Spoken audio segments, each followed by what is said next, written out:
business owners and independent contractors. Get affordable insurance with Sagicor Pro Shield. The time by Sagicor Life is 7 o'clock. It's the Quartz Pre-Heroes Day sale, October 10 and 11, with up to 50% off store-wide. Get a TCL 43-inch smart TV for $39,999, or a Sierra King or Queen bed frame for $69,999. Massive doorbuster deal from 8 to 10 a.m. each day, including a Mazatec 9 cubic.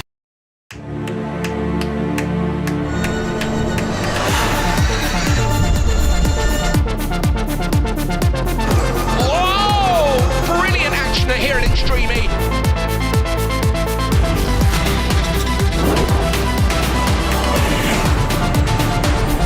Unbelievable. Absolute carnage.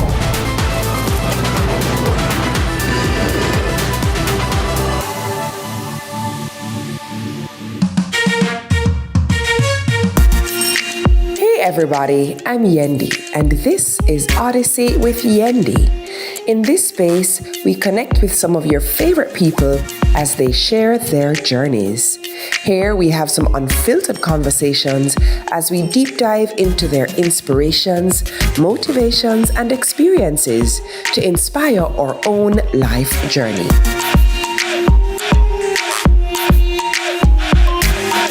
Odyssey with Yendi, brought to you by Grace, Singer, and Island Net Services. Mammogram can shape your motherhood. The Jamaica Cancer Society, helping women now. Visit the website at jcs.live. Early detection saves lives. Let's delve deep into the issues. We'll take you beneath the surface. Greetings and salutations. My name is Orville Higgins, and it's another edition of Fan Central. Talking to the people at the heart of the top sporting stories. Hear from your favorite sportsmen and women and the administrators who work tirelessly to make it all happen. It's a live sports talk. I've written an entire article. Yes. Looking at all the major issues every Tuesday at 9 p.m. It's Fan Central.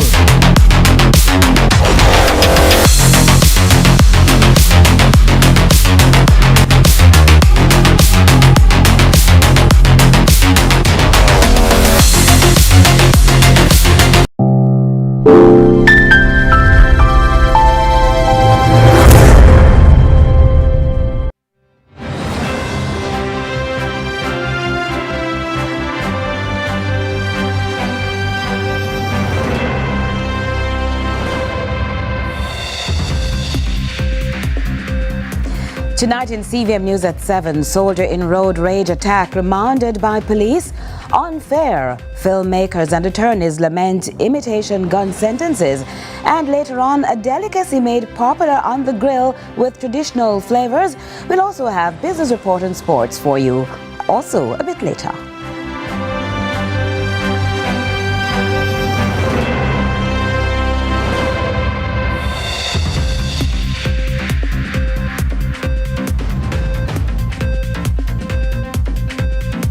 Hello from Kingston, Jamaica. This is CVM News at 7 for Friday, October 10, 2025. Thanks so much for joining us. I am Curlin Brown. And we begin with a CVM News update. The man seen in a now viral video assaulting another motorist while holding his firearm is now in police custody. Sources at the Jamaica Defence Force have confirmed a suspect is a serving member of the Army. Commanding officer for the St. Andrews Central Police Acting Senior Superintendent Mark Harris told CVM News the man has been remanded at the Halfway Tree Police lockup pending questioning by detectives before charges are laid. Certain activities such as a question and answer will be done shortly. He was a member of the Jamaica Defence Force when the incident occurred. I cannot say if he's still a member just now. He will be charged based on what we have gathered so far. I just want to inform the public that these types of behaviors are uncondonable, and his action is definitely one for the court. So that's where we are as it relates to this incident. The investigation is in high gear and looking at charges very, very soon. Now there's growing concern in the legal and filmmaking industries about penalties under the Firearms Act, which criminalize imitation guns. Actors and production crew could face a mandatory 15-year in prison, the same prison time for an imitation gun as if caught with an illegal weapon. CVM News has been talking with a filmmaker and an attorney at law about their concerns. These are some of the we really have to laugh. What may seem funny to filmmaker and director Richard Brown about the plastic and board imitation guns he's holding, and we are unable to show, is no joke to Jamaica's lawmakers. In fact, should Brown be caught using a fake gun as a prop on set while filming any of the YouTube movies he has been premiering for over 12 years under his company Richard Brown Films, he could be looking at 15 years imprisonment. The businessman with decades of expertise says he's at his wits' end trying to do the right thing. This is what we would call part of our tool of trade, because we use them in a movie. And at the end of the day, these movies that we put on YouTube, they do generate revenue that persons get paid from. And if we are not able to use these or even some better ones in the movie that we create, it will really create it really put our spokes in our wheel, in the sense that we're not going to be able to create this content, and it will stop us from earning. He explains by no means is he implying his productions are one-dimensional. Not all my movies are made with the intention of using a firearm, but some do because it's imitating life. And as I said, most of my movies are sending a strong message, like, listen, if you use a gun to go rob somebody, you'll get locked up, you'll go to jail. So everything come with some form of teachable moment. So with the tables now turned, he's desperately asking for a role change too. As I understand, there is some form of provision in the sense that if you do have an imitation firearm, you have to get a specific license, and also you have to have police on set. With me, a lot of that is kind of a little bit tricky because I film almost every single day. Not only is it virtually impossible to source a police officer daily for hours, but there's remuneration. To be honest, I wouldn't want to be in the situation where I am on set filming one day and police turn up and me get locked up for imitation firearm. So far, he says he has reached out to the Firearm Licensing Authority, the FLA, the Jamaica Film and Television Association, JAFTA, and the Jamaica Promotions Corporation, JAMPRO. He's still to hear from one organization. However, in acknowledging his email, one recommended it would be sent to the relevant department for further consideration. The other says the request is outside the scope of that company's operations.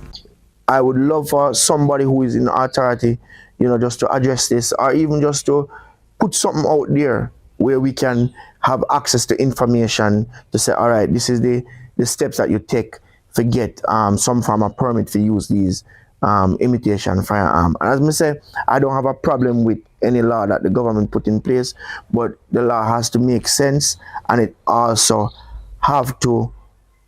there has to be some form of provision. Well, some legal minds also have concerns. I must say that as Defense Counsel, we are struggling. No, the reality is that the penalty applied to being in possession of an imitation firearm now, as it stands, it's manifestly excessive.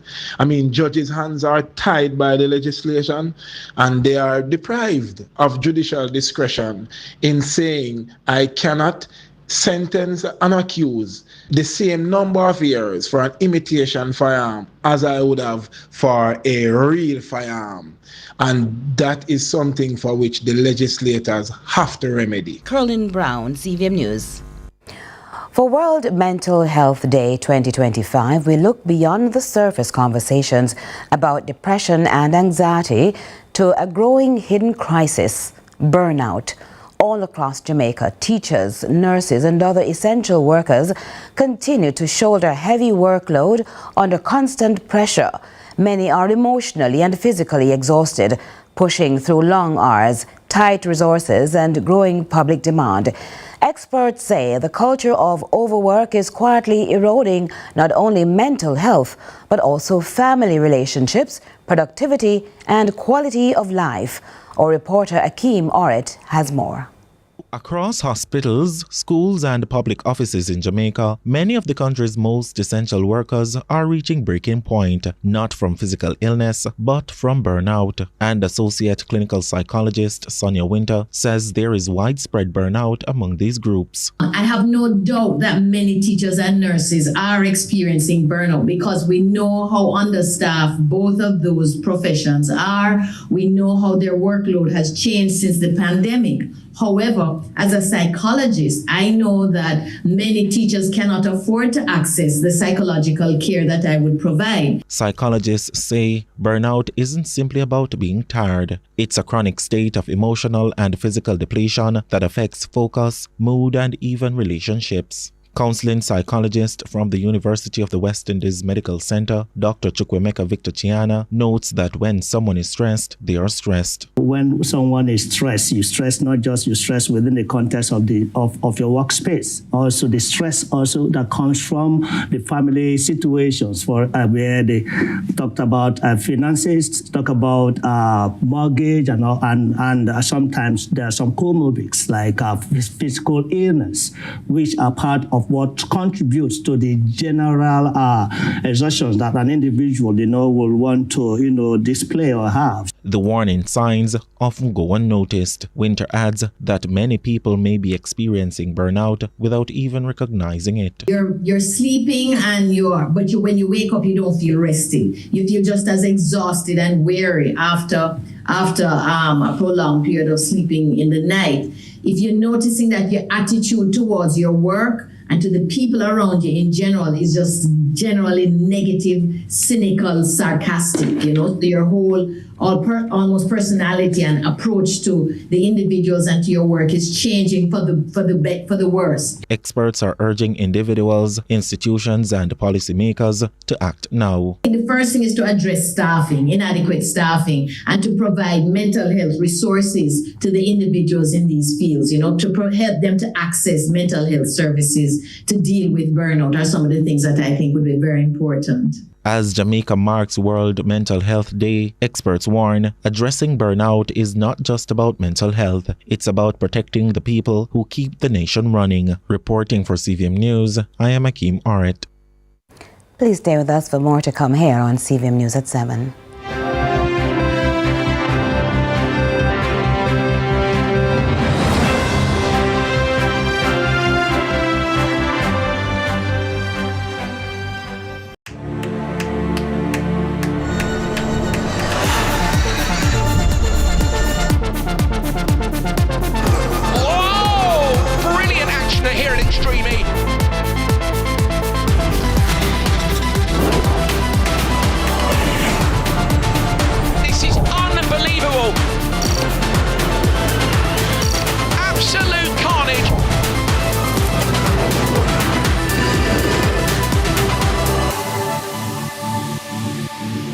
It's the Quartz Pre-Heroes Day Sale, October 10 and 11, with up to 50% off store-wide. Get a TCL 43-inch Smart TV for $39,999, or a Sierra King or Queen bed frame for $69,999. Massive doorbuster deals from 8 to 10 a.m. each day, including a Masatec 9 cubic feet refrigerator for $49,999. Enjoy 30% off credit purchases on 24 months and over. Don't miss Quartz's Pre-Heroes Day Sale, October 10 and 11, with up to 50% off. Conditions apply. Hi! I know you weren't expecting to see me here. Now you can find your favorite chicken and snacks in the same place. It's true! Come on in. Introducing the delicious combination of KFC fried chicken and Doritos nacho cheese.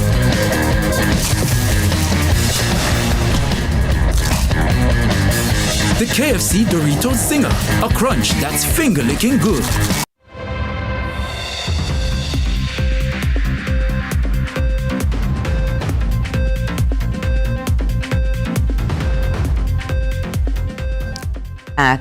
PNP councillor Hubert Williams is now facing an additional charge of assault at common law for an incident in July. Williams and 3 co-accused are set to face trial in February 2026. Crystal Williams tells us more. What began as 4 people trying to help a man said to be mentally ill has spiraled into a criminal trial. PNP councillor for the White Horses Division, the then MP candidate for St. Thomas Western, Hubert Williams, is facing assault charges after allegedly intervening in a situation involving police and a man who was said to be of unsound mind. King's Counsel Deborah Martin represents 2 of the other 3 co-accused. What they did by engaging was to seek to search him. He resisted because he's not agreeing with the report. And on our instructions, the police, one officer in particular, started to beat him with a baton, while a colleague stood up with a firearm. It was at this moment, she claims, the PNP activists chose to intervene. Miss Martin insists Leroy Pasley, Kimberly and Winston Thompson, along with former Mayor Hubert Williams, were trying to help the mentally ill man. What happened today was the first date for court. The Crown outlined its allegations that police officers indicated that they received a report. Based on that, the report, they engaged with a person that the clerk initially said was a young man. But we were able to say, no, it's a 60-odd-year-old man, and the community knows that he's somebody who has mental health issues. Now, she says, they're facing obstruction and assault charges. We have asked for whatever information exists in the police records touching on concerning the report that the police say they received that had initiated all of this.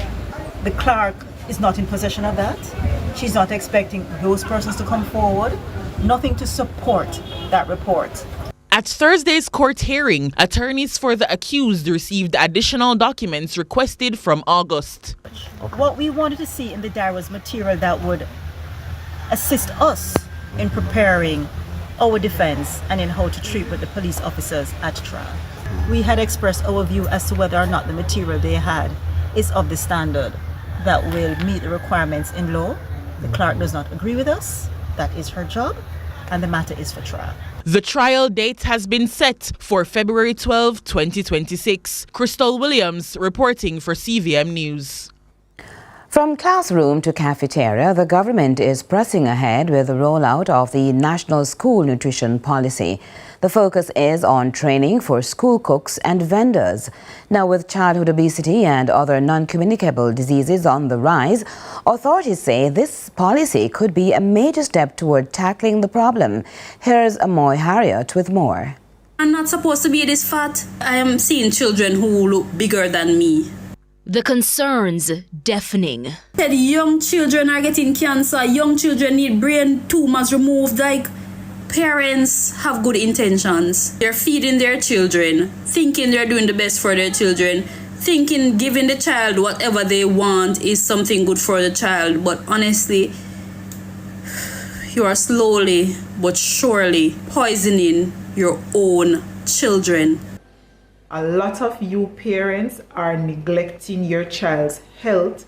As parents, it is your innate responsibility to ensure that your child is healthy. UNICEF's Country Office Annual Report 2021 revealed that 15,000 children under the age of 5 in Jamaica are overweight and 1 in every 10 adolescents is obese. Further, some 77% of all deaths in Jamaica are caused by non-communicable diseases, NCDs. The biggest culprit, according to experts, poor diet. The Ministries of Education and Health on Thursday officially launched the National School Nutrition Policy, which they hope will facilitate healthy eating habits and physical activity among students.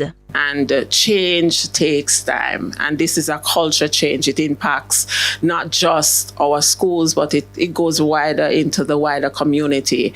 And in collaboration with our parent commission, we are fusing it with our communication with our parents, so our parents are educated as to how it is that they prepare these meals. And I'm almost sure that they too will be given some training into how it is that they prepared meals. The policy, which was approved by Cabinet in April and tabled in the Senate the following month, has already been implemented in some schools. Some 300 school cooks have already been trained, with another 200 to be trained in 2026.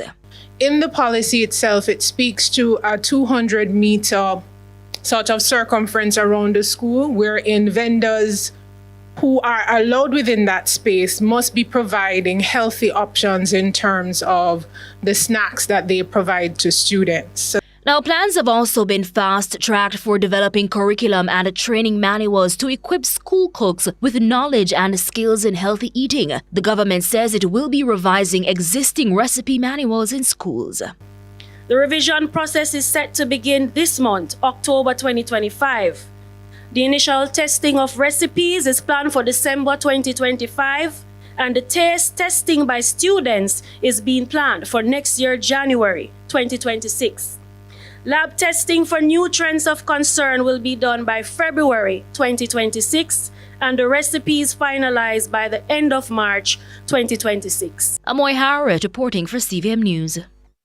Now, the Met Service is advising there will be scattered showers and thunderstorms across sections of most parishes tomorrow, Saturday, as a trough currently located across the Western Caribbean is projected to move into the vicinity of Jamaica on Sunday and persist through to midweek, which will result in unstable weather conditions across the island. Now, the forecast is for periods of showers and thunderstorms along with strong gusty winds to affect most sections of the country, especially in northwestern and southern parishes. Now, fishers and other marine interests should exercise caution as sea conditions will deteriorate in the vicinity of showers and thunderstorms, especially over southern waters. The government says the Troy Bridge reconstruction project in Trelawney is moving full speed ahead and is expected to be completed by December.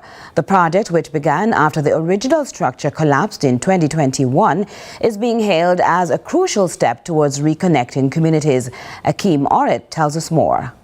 The Troy Bridge, a vital link between Trelawney and Manchester, collapsed 4 years ago during Tropical Storm Grace, leaving residents cut off and impacting daily commutes, trade and education. But now there's a light at the end of the tunnel. The government says the $231 million reconstruction project is well on track for completion by year-end. Robert Morgan is the minister with responsibility for works. It has increased the cost of production for the farmers here who plant their yam and export it and sell it. And I believe that they deserve good road infrastructure so that they can start rebuilding their businesses again. The high schools just up the road, all the teachers they come across, and you will see they will have to park their cars and walk over. This is refreshing. Business for the little community of Troy will be different. We'll have a new life. People will be driving through, because all the while we have tourists passing through, going to Noisy River. That can happen again. Minister Morgan says it has been a challenging project for the contractors and the government. We're going to continue to build infrastructure of this quality, not for our benefit, but for the benefit of the people who have to use it on a daily basis. When completed, the redeveloped Troy Bridge is expected to restore a critical transportation corridor and re-energize communities that have been cut off since 2021. Akeem Orit, CVM News. And Councillor for the Little London Division, Ian Miles, is calling on the Westmoreland Municipal Corporation to immediately review plans to address the constant flooding in the Matney land community in recent years. Miles made the appeal during Thursday's sitting of the Westmoreland Municipal Corporation's monthly meeting. Well, a lot of persons probably don't know the geographic space. It's a rather peculiar community, one which is below sea level and is surrounded by rivers, back side, and a huge drain to the other side, with the sea some 3 miles across the road, and that in itself has 3 miles of morass, which gradually accepts the water slowly and exits the community. There is a serious cause of concern. So I'm making my plan on behalf of the citizens there. We need some assistance. Letters have been written through the appropriate channels. CEO, you'll be seeing the letter which speaks about request from SGR, which goes to the ministry. In the meantime, Mayor of Savannah Lamar, Danry Delancey, says dike materials were put in place to assist with the flooding in past years. However, these were stolen, and now other alternatives must be put in place. I will say now, do we find funding to put in place proper drainage, maybe put back the dike, or do we consider eventually going on a relocation exercise? You know, this is something really for central government to really sit down and build up and force discussions. And still out west, disgruntled residents in Sandy Bay, Hanover, are calling on the authorities to address the deplorable condition of their post office, claiming it has been dilapidated for decades. The residents also say the post office, which is located in the vicinity of the community health centre and the primary school, needs immediate attention. Me out of school here, I'm still out here for 26 years. And about like from that time, if you can't tell us in a bad condition. Bush, rat, dog, when rain fall, then they have to run out. When rain fall, they have to run out. I just the postmaster go down there, they just good to work in there. Rat, dog, sleeping there. In a bad condition. Roof are tear down, you can't see it. We need it. We need some repair for it. We need a new one, at least. You know? I will get to understand that it will move, but you know, difficult for the people there. The whole people have got them parts to go work really and this where them say Lucy. It cannot work. So we are like, they really look like how they build it. The center, the Justice Center, we need the post office beside it, said we. In Portland, a concerned resident of Long Bay is calling for greater attention to be given to debushing, as overgrown vegetation along sections of the roadway has not only made it difficult for motorists to see oncoming traffic, but has also created safety concerns for pedestrians, particularly school children.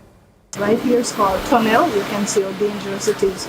In the meantime, even if they're not ready to work on the road, they could debush it because it's really dangerous. There's two schools, Royal Primary and Royal Infant, and the kids have to walk there. And as you can see, it's very, very dangerous. So I hope the authorities will come and debush it in the meantime.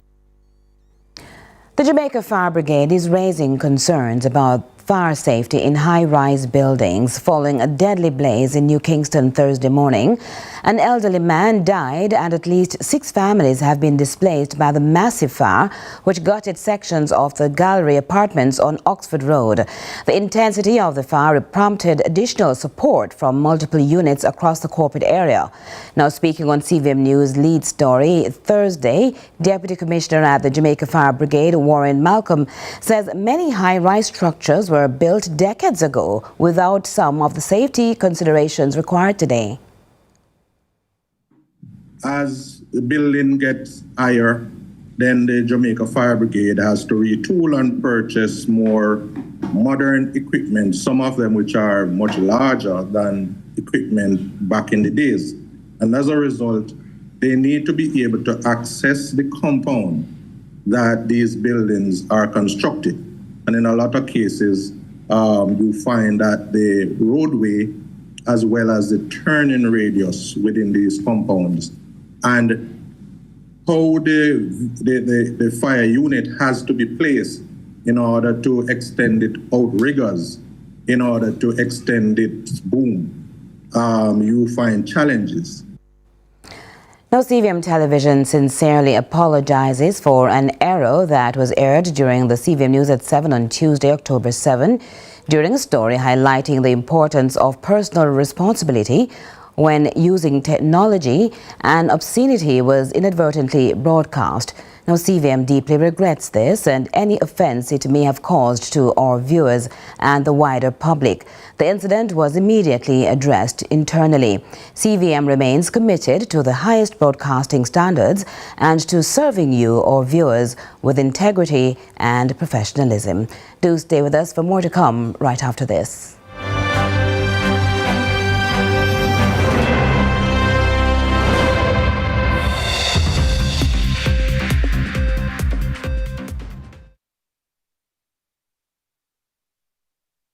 I know you weren't expecting to see me here. Now you can find your favorite chicken and snacks in the same place. It's true. Come on in. Introducing the delicious combination of KFC fried chicken and Doritos nacho cheese.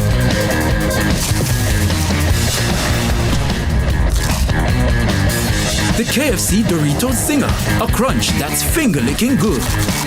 The new KFC Doritos Zinger, a combo that's finger-licking good. The time by KFC is 7:30. Every school is free of unhealthy, ultra-processed products. You know, those high in salt, fats, and sugar. If only that weren't a dream. The reality is that many children have an unhealthy diet at school, and 23% of them are overweight or obese. This can lead to hypertension, heart disease, and type 2 diabetes. Let's protect our children's right to health with a policy for schools that prevents unhealthy food marketing and ensures access to nutritious foods. The time is now. Let's implement the National School Nutrition Policy. A message from the Heart Foundation of Jamaica and partners.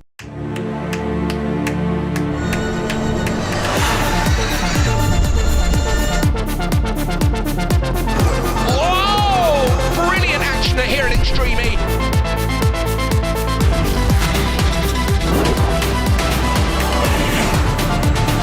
This is unbelievable. Absolute carnage.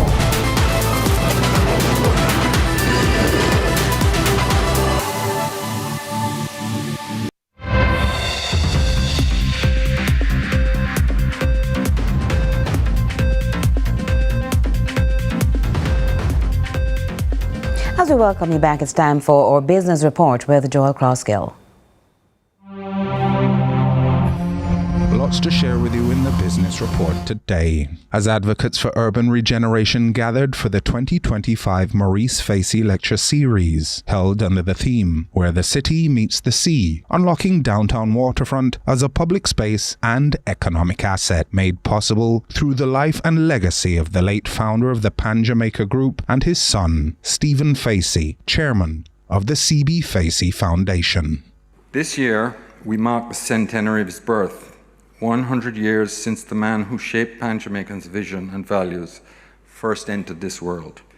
This annual forum convenes with some of the world's foremost experts in urban planning, and they share their perspectives and proven strategies to guide us in reimagining the development of our capital city and, by extension, our nation.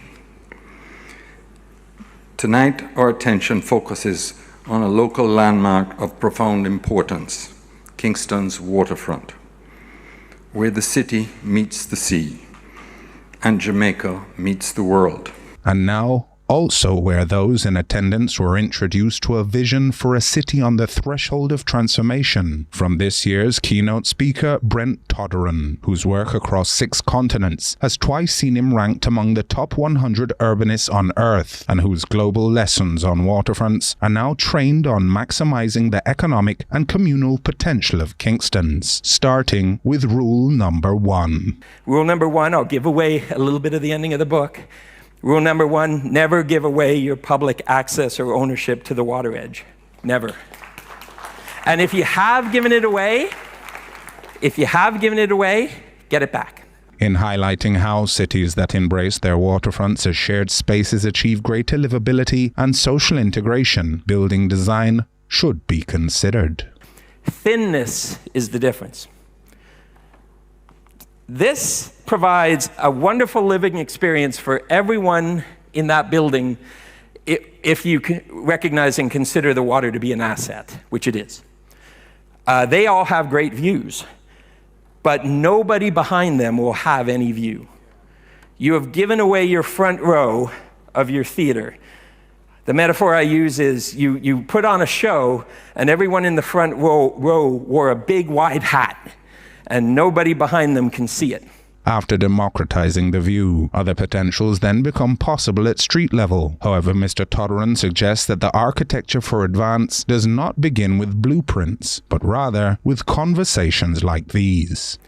If you don't have that conversation, it's hard to make change. Someone comes forward with a big, bold vision, and everyone says, that's different, I don't like it, and it makes me scared. And how do you have the conversation that sort of, with bluntness and candor, gets past some of that fear that comes from not knowing what to make of change? People are inherently afraid of change. That's not a judgment of personality type. It's actually a human physiological fact. Studies have shown we weigh loss twice as much as we weigh gain. Which, in other words, we're more afraid of losing things than we are excited about getting things. Which in Jamaica's context brings us to what Mr. Todran considers to be a primary obstacle.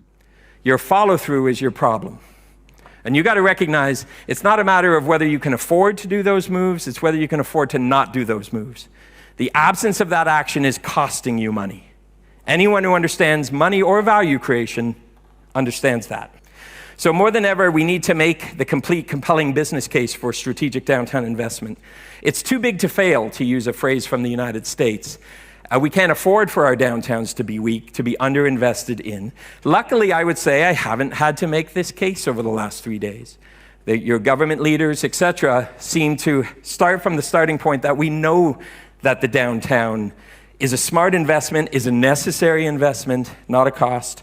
And frankly, the costs of not taking action are much larger than you could ever pay for. So that was good news to me. Taking inspiration from Latin America, where the concept of temporary catalyst projects to promote renewed interest in previously muted spaces, even before construction begins, provides an interesting parallel for what may yet become possible within some of downtown's derelict buildings. And you've got more empty space in your downtown than I've seen, I think, almost ever, but maybe in a long time. It shocked me how much of your buildings are still there, but empty. And some of them are even in reasonably good repair, but they're empty. Filling them with something smart, but not necessarily revenue generating, that's a catalyst. That's a catalyst. It'll get something else going. But if your business owners and even the government says, well, if they can't meet our rent rates, we're not doing it, nobody's going to meet your rent rates until you create catalysts. You get something in there, you fill it with something creative and interesting and safe that will actually help with the safety and comfort of the area, and you'll get something started. But if you're stuck in that, I need to get my rent rate or my cost of selling something, you're paralyzed. You're not going to make progress. We'll hear more on the thought leadership of Brent Todran emerging from the Maurice Facey Lecture Series 2025 on how urban development can enhance Jamaica's long-term growth and quality of life in your next Business Report. I'm Joel Crosskill.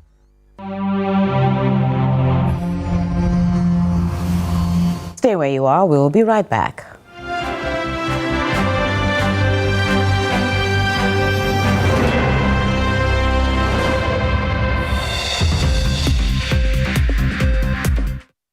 School is free of unhealthy, ultra-processed products. You know, those high in salt, fats, and sugar. If only that weren't a dream. The reality is that many children have an unhealthy diet at school, and 23